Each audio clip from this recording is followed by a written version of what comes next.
வணக்கம். இன்றைக்கி காலையில் வெண்பொங்கல் தான் செஞ்சேன். வெண்பொங்கல் கூட எங்களுக்கு தெரியாதான்னு கேட்காதீங்க.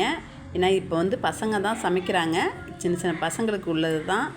அவங்க தெரிஞ்சுக்கிறதுக்காண்டி தான் காட்டுறேன் பாருங்கள். 1 டம்ளர் பச்சரிசி போட்டிருக்கேன்.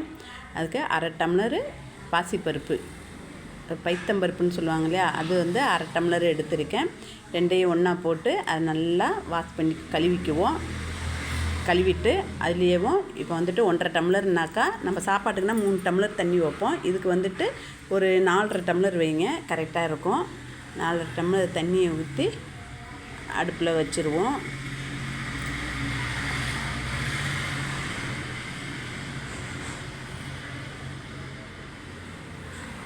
அதில் கொஞ்சோண்டு உப்பு போட்டுக்கோங்க. உப்பு போட்டு அடுப்பில் வச்சுட்டு அதுக்கு தேவையான பொருள் பச்சை மிளகாய், இஞ்சி, கருவேப்பிலை வச்சுருக்கேன். இது தாளிக்கிறதுக்கு மிளகு ஜீரகம் வச்சுருக்கேன். அப்படியேவும் முந்திரி பருப்பு, நெய்யெல்லாம் வச்சுக்கோங்க. விசில் வந்துருச்சு. இது ஒரு 4 விசில் வந்தோன்னே இறக்கிக்குவோம். பாருங்கள், நல்லா கொலன்னு வெந்திருக்குது. அதுலேயும் ஒரு வடை சட்டியை வச்சு கொஞ்சோண்டு நெய் ஊற்றிக்கோங்க. உங்களுக்கு என்ன போடணுமோ அது மாதிரி போட்டுக்கோங்க. டால்டாவாக இருந்தாலும் சரி, டால்டாவோ நெய்யோ எண்ணெயோ என்ன பிடிக்குதோ அது போட்டுக்கோங்க. நான் நெய் தான் போட்டேன். அதில் முந்திரி பருப்பை போட்டு வறுத்து இதில் அப்படியே போட்டுக்குவோம். போட்டுட்டு அப்படியே அதுலேயும் மிளகு ஜீரகத்தையும் போட்டு அப்படியே பொரிச்சுக்குவோம். பொரிஞ்சோடனே இந்த இஞ்சியை போட்டுக்குவோம்.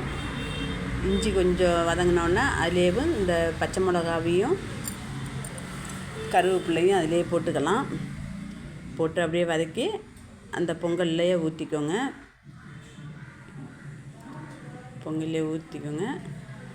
ஊற்றி நல்லா கிண்டி விட்டுக்கோங்க. பாருங்கள் எவ்வளோ கொலன்னு இருக்குதுன்னு.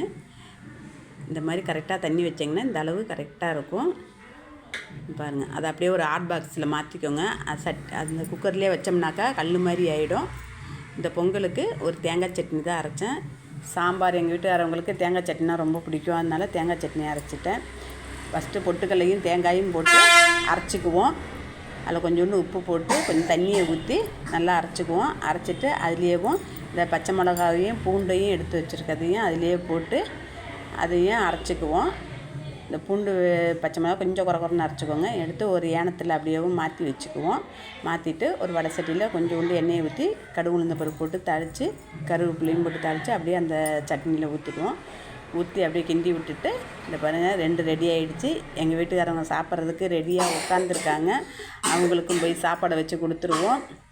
பாருங்கள், அவங்களும் சாப்பிட்டுட்டு நல்லாயிருக்கு அப்படின்னு சொல்லி சாப்பிட்டுட்டாங்க. இந்த வீடியோ பிடிச்சிருந்துச்சுன்னா ஒரு லைக் பண்ணிடுங்க. நன்றி.